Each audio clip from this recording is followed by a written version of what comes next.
धन्यवाद सभापति जी। सबसे पहले तो अंतर्राष्ट्रीय महिला दिवस के इस मौके पर मैं अपनी ओर से विश्व की सभी महिलाओं को हार्दिक बधाई और शुभकामनाएं देती हूँ। उसके साथ ही मैं इस सदन के सभी लोगों के प्रति आभार व्यक्त करती हूँ कि इस विषय पर सदन चल गया, और केवल चला नहीं, हमारे साथी पुरुष सांसदों ने केवल हमारी बात सुनी नहीं, बल्कि हमारे स्वर में स्वर मिलाकर हमारा साथ दिया। और सभापति जी, इससे आपका मानसिक तनाव कम हुआ, इसलिए आपकी तरफ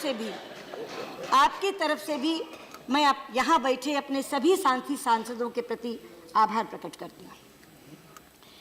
सभापति जी, अंतर्राष्ट्रीय महिला दिवस का दिन हमें एक ऐसा मौका देता है जब हमें महिलाओं द्वारा अर्जित की गई उपलब्धियों की सराहना करनी चाहिए और जो कमियां हैं उन्हें पूरा करने का संकल्प लेना चाहिए।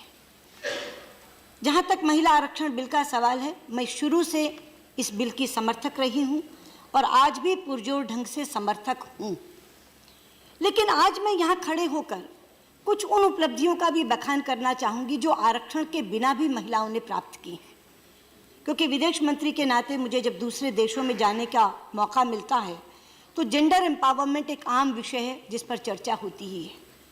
उस समय मैं माथा ऊंचा करके कहती हूँ कि भारत एक ऐसा देश है जहाँ महिला राष्ट्रपति बनी, जहाँ महिला प्रधानमंत्री बनी, जहाँ दो महिलाएं स्पीकर बनी, जहाँ अनेक प्रदेशों की मुख्यमंत्री महिलाएं बनी, जहाँ अनेक राष्ट्रीय दलों की अध्यक्षाएं महिला बनी।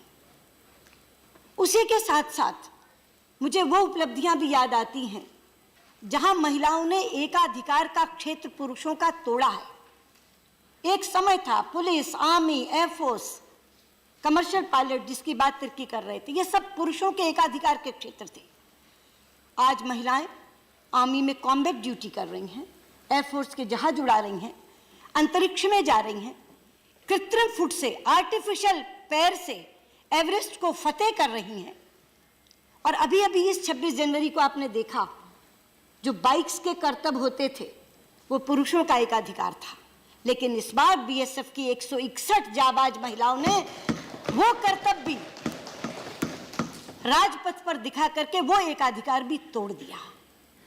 लेकिन मैं ये मानती हूं कि एक तरफ ये उपलब्धियों का आंकड़ा हमारा माथा ऊंचा करता है, वहीं दूसरी ओर महिलाओं के साथ हो रहा अन्याय और उसमें से उपजी हुई उनकी पीड़ा हमारा माथा शर्म से नीचा भी करती है। इसलिए आज का ये दिन संकल्प लेने का दिन है कि इस अन्याय और पीड़ा को हम सहन नहीं करेंगे। और जब मैं हम कहती हूँ तो मैं मेन और वीमेन दोनों की बात करती हूँ। जब मैं हम कहती हूँ तो मैं पूरे समाज की बात करती हूँ। जब मैं हम कहती हूँ तो मैं केंद्र सरकार और राज्य सरकारों की बात करती हूँ। तो आज का दिन ये संकल्प लेने का दिन है कि केंद्र सरकार, सभी राज्य सरकारें, सभी सांसद, सभी विधायक और समाज का हर वर्ग जिस मानसिकता की बात मेरे भाई कर रहे थे, उस मानसिकता को तोड़ने में लगेंगे और महिलाओं के साथ जिस तरह का अन्याय हो रहा है और जिस तरह की पीड़ा हो रही है उसको हम कतई सहन नहीं करेंगे।